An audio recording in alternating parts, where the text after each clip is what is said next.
Hey, Matt from the A-Team, and I'm going to show you how to go from this to this. Today on 4-Minute Film School, we're motivating light coming from practicals. Let's go.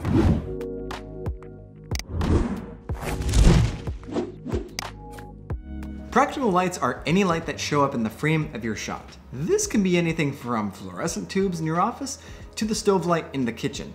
Oftentimes, these are used to add interest in the background of your image, but sometimes practical lights provide the key light for the subject in a scene.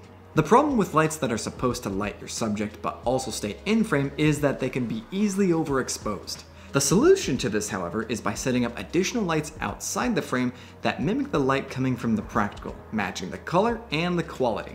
Then you can dim down the practical light itself and maintain a good dynamic range in your lighting. So let's see what this looks like on set. So for our first fixture, we're utilizing the Aputure B7C, which is our first RGB bulb.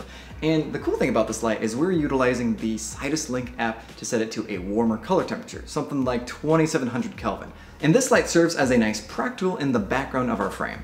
Our second light is the 300D Mark II. Automatically, this light is a daylight color balanced light. So to match the color, we added 2 layers of CTO, and then to match the quality, we added a mini light dome with a layer of diffusion and grid. And this creates a nice edge light which is being motivated by our practical.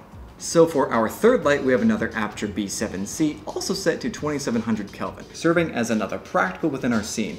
At first we exposed for the actor's face, but then we noticed that the lampshade itself was a little overexposed. Then we exposed for the lampshade itself, but now our actor's face is a little too dark. So then we had to add another light fixture. So for our last light fixture, we're utilizing the Nova P300C. We set it to 2700 Kelvin to match the same color temperature as our previous lights. However, you can also use the source match, which is a really nice way of matching your color temperature just in case your other light bulbs aren't RGB. In our case, we're just using a preset color temperature. Then to match the same quality, we're introducing the softbox with a layer of diffusion and grid. Here our grid is just directing that soft light just onto our talent, but there's still a little bit of light leakage on his arm and on the background. So to minimize these light leaks, we're using 3 different cutters. For the left sider, we're taking away light hitting our lamp. This is really to avoid revealing that the Nova is our actual key light. Then for the right sider, we're taking away light hitting our background. And as for the bottomer, this is taking away light hitting his arm and his shoulder. So let's check it out.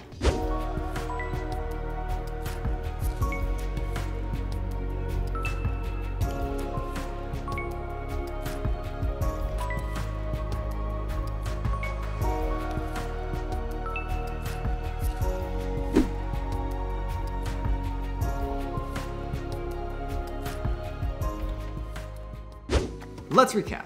There are 2 things you need to know when motivating lights from practicals. First, match the color. In order to tell that the light hitting the subject is coming from the practical in frame, the light needs to be the same color.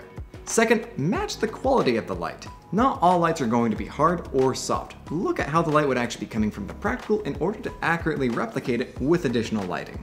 Comment question of the week: how would you motivate light coming from a neon sign? Let us know in the comments below for a chance to win an Aputure M9. And while you're there, make sure you hit that like button and subscribe for more tutorials. I've been Matt with the A-Team. Thanks for watching 4-Minute Film School, and happy shooting.